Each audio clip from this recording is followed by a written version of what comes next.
Hi friends, good evening. చిన్నగాడు అయితే homework అయితే రాస్తున్నాడు. ఎట్టకేలకి 11, 12, 13, 14, 15 అయితే రా. నెక్స్ట్ 12. ఇప్పుడు 16 రావట్లేదు, 13 రా. చూడండి ఫ్రెండ్స్, ఎంతలా కష్టపడిపోతున్నాడో చిన్నగాడైతే రాయడానికి. సూపర్.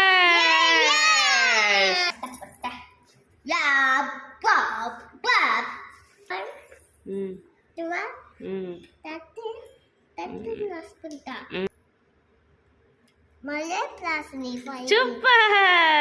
బిగ్గు రాయొద్దు మేడం, స్మాల్ గా రాయాలి.